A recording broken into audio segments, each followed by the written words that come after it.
HP top vlogs में आप सभी का स्वागत है। तो कैसे हैं आप लोग? अच्छे ही होंगे ऑफ कोर्स। ये साल जैसे जैसे आगे बढ़ रहा है मुझे ये रियलाइजेशन होता जा रहा है कि लाइफ में कभी दूसरों को खुश करने के लिए कोई भी डिसीज़न ले लो, ऐसी तो मैं बिल्कुल नहीं हूँ। इस साल ने मुझसे बहुत कुछ छीना भी है और बहुत कुछ सिखाया भी है। इस साल में लोगों के असली चेहरे भी मेरे सामने आए हैं और उनको बड़े ही खूबसूरती के साथ निगलेक्ट करके अपने लाइफ में मज़े करते हुए मैं आगे बढ़ती भी जा रही हूँ। हाँ, कुछ टाइम बीच में बहुत दिमाग ख़राब रहा, but now I am heeled और अब मुझे कोई रोक भी नहीं सकता। इसलिए मैं कहती हूँ कि जिन भी पर्सन के पास 5 नंबर होता है, 5 नंबर उनके डेट ऑफ बर्थ में कहीं से भी आता है, दे आर वेरी पावरफुल, बहुत बैलेंस्ड होते हैं। वो अपनी लाइफ में ना कभी भी कोई दुख आ जाए ना तो उसको ज़्यादा प्रायोरिटी नहीं देते। 2-4 महीने हो गया किसी चीज़ का दुख मना लिया, उसके बाद वो अपनी लाइफ को वैसे ही जीते हैं कि जैसे कुछ हुआ ही नहीं है। और मैं भी उनमें से एक ही हूँ। मैं कभी भी दूसरे के डिसीज़न के साथ कोप अप नहीं कर पाती। मुझे अपने डिसीज़न लेने हैं। मुझे सिर्फ लोगों के डिसीज़न को इसलिए नहीं मानना है कि बाद में मैं उनको ब्लेम कर सकूं। मेरे डिसीज़न है, मेरी लाइफ है, जो मेरा डिसीज़न होगा उसकी कर्ता धर्ता मैं ही होंगी और मैं ही उसके लिए रिस्पॉन्सिबल होगी। और इसी एटीट्यूड के साथ मैं आगे अपनी लाइफ को जीना चाहती हूँ। मैं अपनी लाइफ में साला रिग्रेट नहीं रखना चाहती कि मेरे को ये करना था, मैं ये नहीं कर पाई, मुझे ये करना था, मुझे इस बंदे ने रोक लिया, मुझे ये करना था, मुझे फलाने ने रोक लिया। मुझे कभी किसी और को ब्लेम करना ही नहीं है। और यूनिवर्स को मैं हमेशा यही बोलती हूँ कि यूनिवर्स, आप जो मेरे साथ करोगे वो मेरे लिए बेस्ट होगा और जो आप मुझे डिसीज़न बोलोगे मैं वही लूँगी। और ऐसा करते करते मैंने अपनी लाइफ में लोगों को भी ऐसे ही अट्रैक्ट किया है। मेरी लाइफ में जितने भी पर्सन्स हैं वो सेल्फ मेड हैं और अपने डिसीज़न, अपनी लाइफ के डिसीज़न खुद लेते हैं। और जो पर्सन मेरी लाइफ में ऐसा है या था कभी जो अपने डिसीज़न खुद नहीं ले पाता था, तो लिव इट करने में भी टाइम नहीं लगाया उनको। तो ये बात बहुत ही क्लियर है मेरी लाइफ में। तो आज मैं जो आपको चौपाल में जहाँ लेके जा रही हूँ वो है जंगेश्वरी माता का मंदिर। ये इतनी पावरफुल माता है कि इनको आज दिन तक इनकी रियल फ़ोटो किसी ने नहीं देखी, इनको किसी ने नहीं देखा है, सिर्फ और सिर्फ माली जी ने देखा है। माली जी कौन होते हैं? यहाँ के पंडित जी जो भी माता को डायरेक्ट नहीं देख पाते, तिरछी नज़रों से देख पाते हैं, मतलब मुंह ढक के ही काम करते हैं। माता को डायरेक्ट देखने की हिम्मत आज दिन तक किसी में नहीं है। तो देखो यार, ऐसा नहीं है कि लेडीज़ के पास या लड़कियों के पास पावर नहीं है। चौपाल तो भरा पड़ा है ऐसी माताओं के ऊपर कि रोडों में भी हाटकोटी माता का मंदिर है, तो वो भी बहुत ही ज़्यादा प्रचलित माता है। और देखो यार नज़ारे, चोटी पे बना ये मंदिर, वाह! कभी सुना था, कभी देखा था कि ऐसी माता जिसको किसी ने देखा नहीं है और उनके भक्त ऐसे होते हैं। यहाँ पे नीचे सीढ़ियों से नीचे लोग मत्था टेकते हैं और आशीर्वाद लेते हैं। माली जी तिरछी नज़रों से इस माता जी को देखते हैं, उनका श्रृंगार करते हैं, फिर वो नीचे आते हैं और बस ये प्रक्रिया चलती रहती है। लोगों की आस्था इतनी है कि यहाँ पर पहले के ज़माने पे कहा जाता था कि नर बलि दी जाती थी। हर घर से एक आदमी की नर बलि हर साल दी जाती थी, शांति दी जाती थी।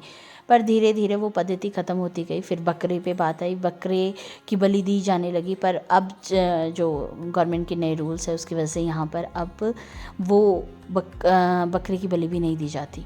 कहते थे कि इतनी शक्ति थी उस माता की कि जब भी शांत होती थी तो लोगों ने सुना है कि माता जब नीचे आती थी अपने रथ पे तो ऐसा लगता था कि कांसे की थालियाँ धनाधन नीचे आ रही है पहाड़ियों से। तो आप समझ सकते हो कि शांत में कितना ज़्यादा यहाँ पे शोर होने के बावजूद वो वाली आवाज़ क्लियरली सुनाई देती थी। यहाँ पर बड़े बुजुर्ग बैठे हैं, इतना सुंदर ये एरिया है। माता का पूरा यहाँ पर श्रृंगार हो रहा है। अभी माली जी ऊपर बैठे हैं और हम यहाँ के नज़ारे कैप्चर कर रहे हैं। तो ये है शक्ति एक माता की। नज़ारों के साथ यहाँ पर कब आधा घंटा बीता मुझे तो समझ ही नहीं आया। और हम इंतज़ार कर रहे थे माली जी का नीचे आने के लिए कि कब वो आएंगे, कब वो आशीर्वाद देंगे। तो उनके लिए एक गाना प्रस्तुत है मेरी तरफ से कि आइए आपका इंतज़ार था।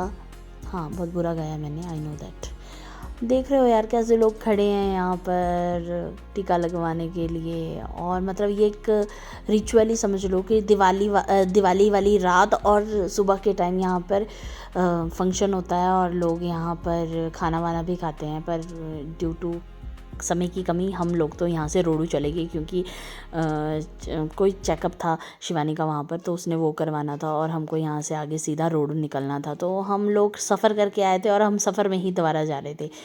पर चलो अच्छा है जो भी है। यहाँ पे टीका लग रहा है सबको। ये है रिया, वीनस, शिवानी, सब लोग बड़े ही आस्थापूर्ण तरीके से यहाँ पे खड़े हैं। फिर मैंने भी दुपट्टा लिया शिवानी से मांगकर और मैंने भी यहाँ पे मत्था टेका। तो ये है जी यहाँ के नज़ारे, मैं और विनस साथ साथ, एकदम साथ साथ। दे दे कुछ, दे दे कुछ।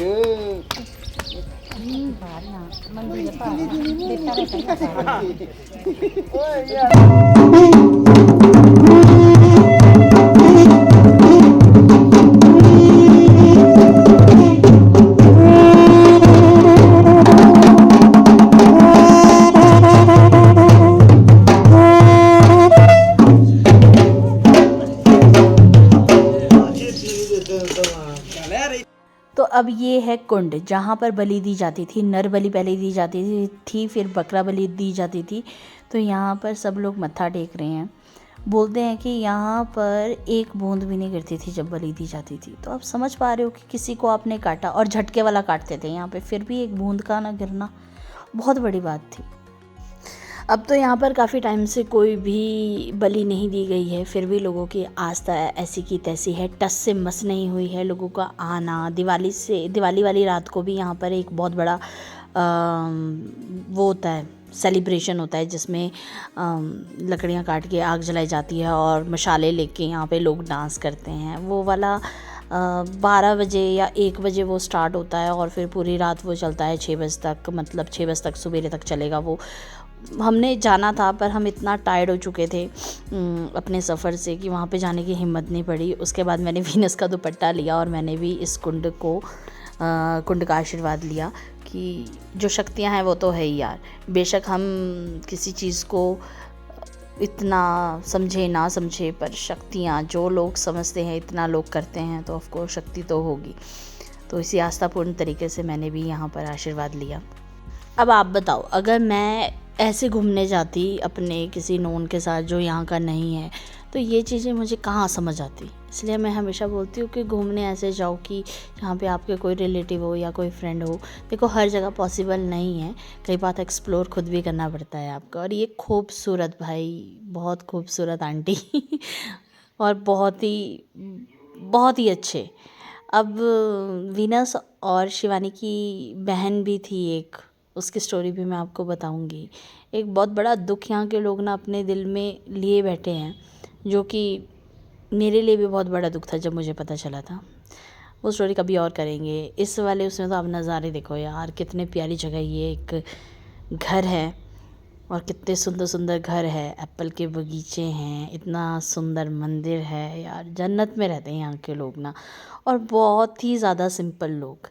कभी भी यहाँ पर आना तो अपने फ्रेंड्स वगैरह के घर आना या किसी के घर आना, तभी आपको इतने यहाँ के कल्चर के बारे में पता चलेगा।